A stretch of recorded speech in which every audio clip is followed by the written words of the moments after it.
गुजारिश ये है कि जो लोग आपकी बात सुन रहे हैं ना, वो अपने आप को सिंधी पंजाबी नहीं समझते। मेरा ताल्लुक पंजाब से है, मैं अपने आप को पंजाबी नहीं पाकिस्तानी कहना चाहता हूँ, क्योंकि मेरे घर में जो बिजली आती है वो एक सूबा बनाता है, जो गैस आती है वो दूसरे सूबे से आती है, जो खाना आता है वो तीसरे सूबे से आता है, जो पुलिस मुझे आके डंडे मारती है वो वफाक की होती है, जिधर मैं अपनी जाके छुट्टियां मनाना चाहता हूँ वो आजाद कश्मीर है। ये सारा पाकिस्तान मेरा पाकिस्तान है। सब ऐसे ही अगर आप ये कहेंगे कि वो मेरा पानी तेरा पानी मुझे ना कहे, वो बड़ी अहम चीज है दिमाग है यार। मुझे ये बताएं साथ साहब, ये सारी जो कंट्रोवर्सीज हैं, प्रेस क्लब्स पे हमला हो गया, पीपल्स पार्टी नून का तनाजा है, ये कोई अहम किसी इशू से डाइवर्ट करने के लिए भी क्रिएट किए जाते हैं? ऐसा लगता है? आप देखें, आप मुझे फंसाना चाहते हैं। नहीं लगता है आपको ऐसा कोई? पाकिस्तान में अगले कुछ अरसे में बड़े अहम इश्यूज आ रहे हैं। अगर आपका ख्याल है या सवाल ये है अगर आपका कि ये सवाल इश्यूज से डाइवर्ट करने का तरीका है, तो मैं आपसे 100% एग्री करता हूँ। आमना, आप बताइए, एग्री करती है इस बात से? देखिए अनवर भाई, मैं रियल इश्यूज पे तो हम बात ही नहीं कर सकते ना। इस वक्त मैं आपको 3 पाकिस्तान के सबसे बड़े इश्यूज क्या हैं, आप और मैं उनका नाम नहीं ले सकते टेलीविजन पे। ये बस ये कह सकते हैं कि नवीद कमर ने क्या कहा और मरियम नवाज ने क्या मुझे नहीं पता ये किस इश्यूज की बात कर रहे हैं, क्योंकि मेरे नजदीक तो पाकिस्तान का सबसे बड़ा इशू इस वक्त पोलराइजेशन है। पाकिस्तान का सबसे बड़ा इशू ये है कि हमारे बच्चों को ये सिखा दिया गया है कि दूसरे को गाली देके तुम्हें शाबाश मिलेगी।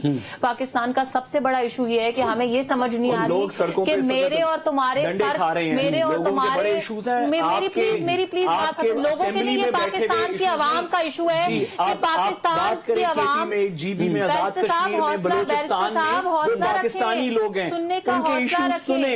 आप पंजाब असेंबली में बैठ के ये नहीं कह सकते कि बस वो पोलराइजेशन है। आप बलूचिस्तान का विजिट तो करें, चल के आप बलूचिस्तान का चक्कर तो लगाएं। इस वक्त जितने भी इश्यूज की ये बात कर रहे हैं ना, जो लोग सड़कों पे भी आ रहे हैं, वो भी that is also because of polarisation. अगर कोई एक रिलीजियस सेक्ट आता है तो वो भी इसलिए आ रहा है, और अगर कोई पॉलिटिकल सेक्ट आता है तो वो भी इसलिए आ रहा है कि हमने अपनी आवाम को, अपने लोगों को ये याद ही नहीं रहने दिया कि हम सबसे पहले पाकिस्तानी है। ना मैं हम तो पंजाबी हैं, सिंधी हैं, आपकी चीफ मिनिस्टर बात कर रही हैं, हम तो पंजाबी हैं, वो सिंधी है, ना मेरा कोई रिलीजन है, ना आप खुद कर रहे हैं ये। सबसे पहले मैं पाकिस्तान अभी सीएम साहिबा की तकरीर सुनाई हमने, आपको मैं अभी सुनवाई तकरीर। आपको मैं मसला बताती हूँ पाकिस्तान का। क्या पाकिस्तान का मसला ये है कि जिस वक्त हमने 14 अगस्त यौम आजादी मनाना होता है, तो उस दिन एक जमात का एक जोकर उठ के कहता है कि नहीं जी, तुम अपनी पार्टी के झंडे लेके बाहर निकलो, पाकिस्तान को रहने दो, पाकिस्तान तहरीके इंसाफ और उसके बानी की आजादी की जंग लड़ो। भाई, पाकिस्तान की आजादी का दिन है, ये मसले हैं पाकिस्तान के। जिस दिन मैं आप, ये हर पॉलिटिकल पार्टी का शख्स,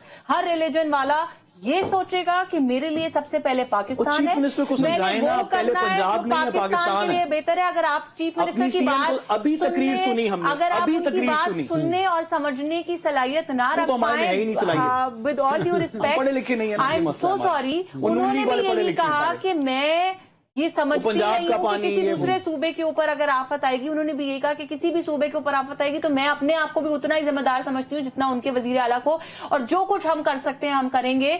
तो मेहरबानी करके पीपल्स पार्टी वालों को भी ये चाहिए कि वो इसके ऊपर सियासत ना करें। आपको इंफॉर्मेशन मिनिस्टर की प्रेस कॉन्फ्रेंस याद है, जो सवात के उन 8 लोग जो के दरिया के अंदर बह गए थे, उसके ऊपर की गई थी, याद है? जी याद है। उसके अंदर क्या क्या केपी की गवर्नेंस के बारे में बातें की थी। नून लीग मेहरबानी करके बाकियों को ना कहे में क्या लैक ऑफ गवर्नेंस, अच्छा गवर्नेंस नहीं तो है। पंजाब के लिए नहीं की, मुझे लगता है प्रेस कॉन्फ्रेंस में पंजाब में लोग बह रहे थे तब अच्छा पंजाब में लोग ही नहीं बह